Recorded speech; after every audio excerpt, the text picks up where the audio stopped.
This morning, we remember the victims and honor the heroes of September 11th, 20 years after the attacks that shocked this country and the world. I think everybody remembers exactly where they were when they heard the news about the attacks. I remember rushing to Pennsylvania to report on United Airlines Flight 93, which crashed in a field in Shanksville. I was on the air with Peter Jennings that night. 40 passengers and crew on board that plane, and this morning we remember their sacrifice. And tributes are being held across the country this morning to honor the lives lost, those on the hijacked planes, those in the buildings, and of course the first responders who rushed in to help and save lives. We have team coverage from the Pentagon to Shanksville and right here in Lower Manhattan. Newspapers around the country marking this day, many headlines with the words, "Never forget." We begin with ABC's Lindsay Davis near Ground Zero, where security is tight ahead of this year's name reading ceremony. Good morning to you, Lindsay.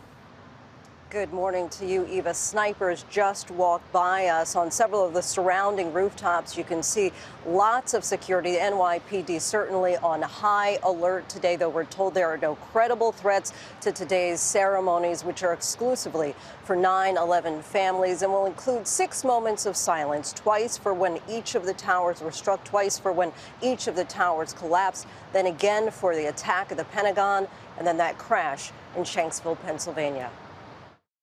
On this day, 20 years ago, our nation watched the deadliest terror attack on U.S. soil unfold. We just got a report in that there's been some sort of explosion at the World Trade Center in New York City. Today, law enforcement across the country on alert. Security ramping up in New York City. There are no specific and credible threats directed against New York City at this time. And the NYPD is watching not daily, not hourly, minute by minute. New York Governor Kathy Hochul calling this weekend vulnerable. I just want to alert New Yorkers, you will see increased presence. The idea is to let anyone know that you mess with New York, there'll be consequences. It's been 2 decades since one of the darkest days in American history. Hijackers taking over 4 airplanes, 2 of the planes crashing into the twin towers of the World Trade Center, causing them to collapse. Another plane crashing into the western side of the Pentagon. And then Flight 93 crashing into a field in Shanksville, Pennsylvania, after heroic Americans fought the hijackers. Today at Ground Zero in Lower Manhattan, a memorial where those towers once stood.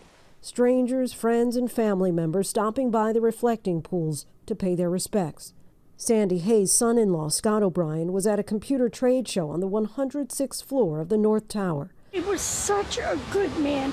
He was a good husband. He was a good father.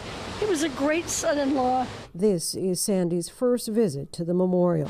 You look at all of these people that are here, and everybody has a story. 20 years later, and the pain still hasn't eased for Matthew Asaro. He and 3 of his siblings all became firefighters, just like their dad, Carl, who lost his life that day. Matt, your recollections from that day?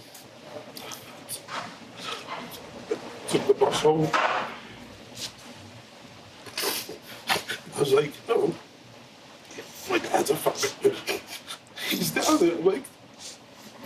I was proud, but I didn't know what the hell had happened. This time-lapse video released by Google Earth shows the years of reconstruction it took to rebuild a symbol of freedom. St. Nicholas Greek Orthodox Church, one of those buildings turned to rubble in the attack, the only house of worship to be destroyed. May their memory be eternal. Overnight, this light shining from within for the first time. The church now rebuilt in the shadow of One World Trade Center to serve as a national shrine.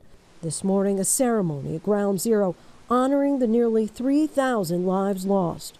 Families of the victims will read their names aloud, and the tribute in light will shine over Manhattan tonight, reminding the nation to never forget. On September 11, 2001, many of you will remember the crisp blue, beautiful skies of that day that really belied the darkness that was coming later on in the day. And the weather today, much like that, with the beautiful, crisp blue skies once again.